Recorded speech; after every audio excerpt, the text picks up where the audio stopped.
Bonjour, je m'appelle Simon et comme beaucoup d'autres jeunes, je joue à des jeux vidéo depuis que je suis tout petit.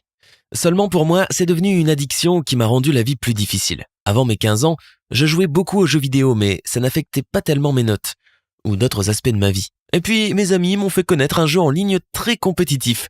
Je ne vais pas le nommer mais la plupart d'entre vous ont probablement deviné de quoi je parle.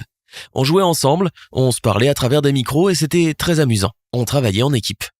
Ensuite, mes amis se sont tournés vers d'autres jeux, mais j'ai continué. Pour moi, ce n'était pas seulement amusant, c'était aussi un moyen de développer mes compétences. Honnêtement, je rêvais de devenir un jour un joueur professionnel, et j'y ai consacré tout mon temps libre. En gros, j'avais l'impression de faire quelque chose d'utile. Avant, les jeux n'étaient qu'un divertissement, comme on regarde un film ou on lit un livre. Mais maintenant, j'avais l'impression que c'était un style de vie. Je passais tout mon temps libre à jouer, en général, jusqu'au petit matin. Bien sûr, à l'école, j'étais fatigué et somnolent.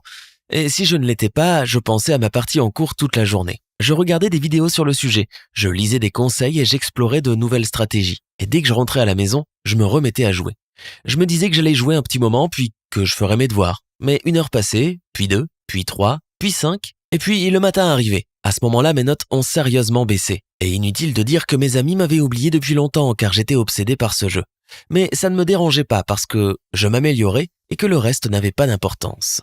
Mais ça a empiré. J'ai commencé à dépenser de l'argent dans le jeu. J'économisais sur l'argent du déjeuner et l'argent de poche que mes parents me donnaient pour pouvoir acheter des objets dans le jeu. Et c'était purement esthétique. Ils ne me conféraient aucun avantage. Au début, mes parents en ont pas remarqué parce qu'ils travaillaient beaucoup et qu'ils n'avaient pas le temps. Cela m'a même parfois permis de sécher l'école pour pouvoir rester jouer à la maison. Cette situation a duré au moins 6 mois. J'ai réussi à travailler un minimum pour ne pas échouer complètement.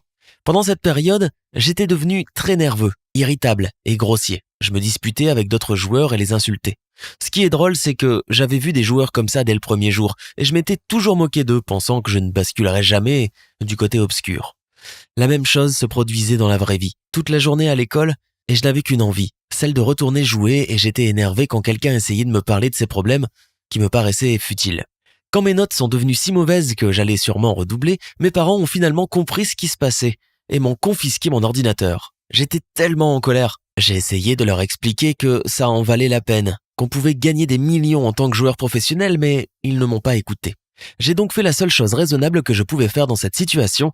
J'ai commencé à jouer sur une version mobile simplifiée. Mais très vite, ils m'ont aussi pris mon téléphone. J'étais encore plus en colère que la fois précédente et j'ai refusé de les écouter. Mais avec le temps, j'ai commencé à réaliser dans quelle situation je m'étais mis.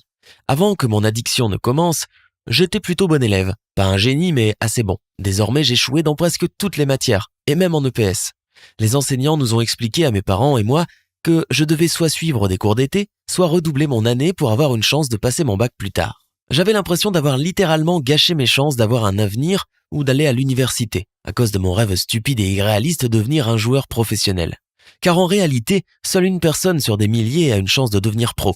J'ai regardé plusieurs vidéos et lu des articles d'hommes plus âgés qui avaient le même problème, et leur vie semblait misérable. J'ai décidé de consacrer tout mon été à étudier et bien que ça n'ait pas été évident, j'ai réussi à rattraper le niveau pour l'année suivante.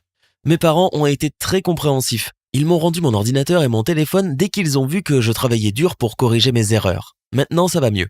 Je dois encore travailler dur pour préparer les examens, mais au moins, j'ai cessé de gâcher mes chances tant qu'il en était encore temps.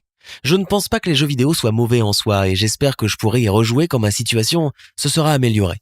Pas comme l'année dernière, mais comme avant, quand je jouais à des jeux pendant quelques heures par semaine. Et en attendant, j'essaie de m'en tenir éloigné.